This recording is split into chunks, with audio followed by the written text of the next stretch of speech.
On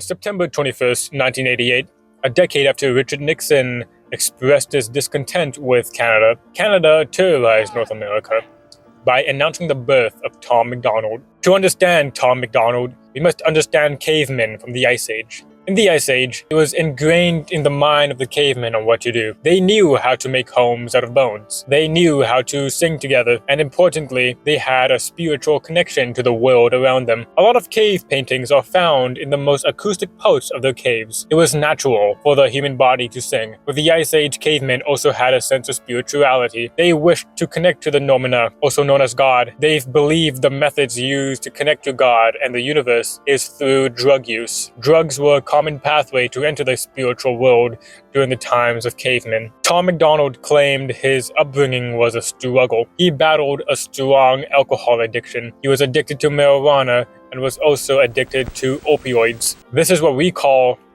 propaganda, addicted or dedicated. The Christians drink wine, an alcoholic beverage, believing it to be the literal blood of Jesus during communion. The Scythians were heavy pot smokers, viewing it as divine. And opioids gives the body superpowers. Napoleon was prescribed opioids and was the greatest conqueror of Europe. The anti-drug rhetoric comes from the Nixon era and the war on drugs. The war on drugs was a facade to persecute political opinions, such as the anti-war hippies, and also to persecute minorities like the black community. Nixon has been brought up twice now.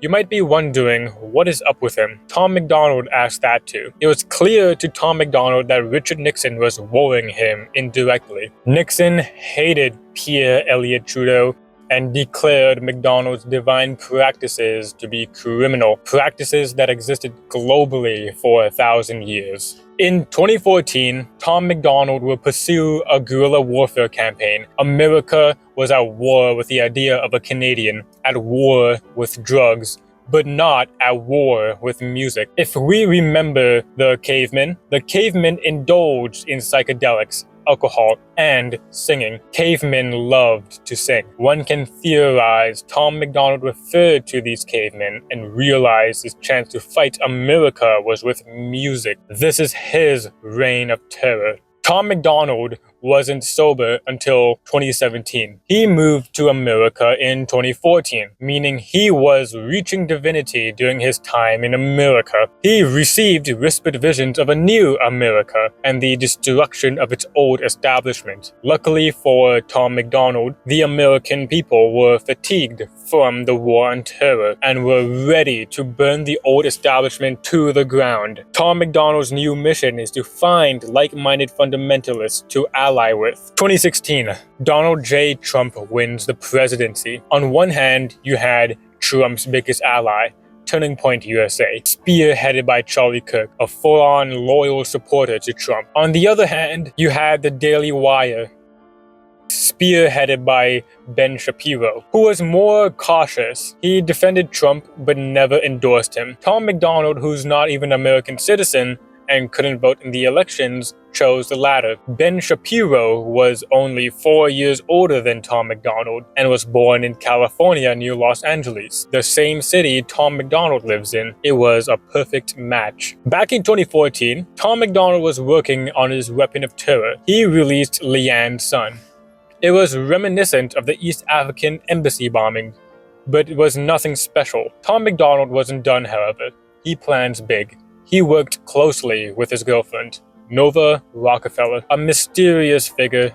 No one knows much about her. In fact, no one even knows why she chose the name Rockefeller. But they've worked very closely into making the most poopiest music that can come out of a butt. August 10th, 2018, Americans went online. It didn't matter what social media it was. Tom MacDonald drops Dear Rappers. This was America's equivalent to 9/11. Tom MacDonald became infamous immediately, but his reign of terror was only starting. Tom MacDonald received condemnation worldwide, but to him, this showed his terror acts were working. He integrates into the MAGA movement, viewing it as the movement that is destroying the old order of America. He would subjugate the American public with his music under Trump's regime. In the MAGA establishment, Turning Point USA is the favorite child.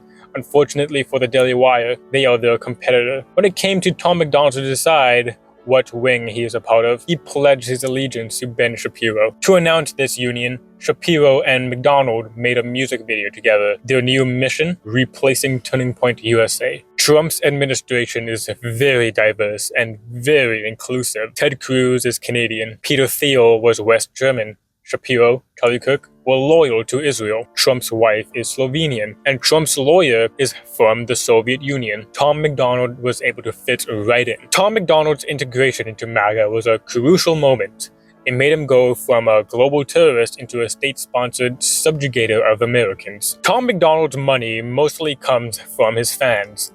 His audience are mostly older millennials and Gen X. Millennials are dying at a younger age than what their parents would have died at, and Gen X are quite old. Tom MacDonald would most likely fade into irrelevancy as his fan base is old and dying. But if he does fade into irrelevancy, he would have no money. Tom MacDonald would need to find alternative revenue streams. He would need to expand his audience, but that would mean he would have to make a good song and not look like an identity crisis. This would be unthinkable. So what can Tom MacDonald do to save his revenue stream in the future? That is if he survives the future. As I've stated before, millennials are dying at an alarming rate. The biggest killers are alcohol, fentanyl, opioids, and a mental health crisis. But Tom MacDonald is sober and rich. He's not done drugs since 2017, and most mental health issues are economic. Tom's a possible millionaire. However, if he fades into irrelevancy as his fan base are dying, he could possibly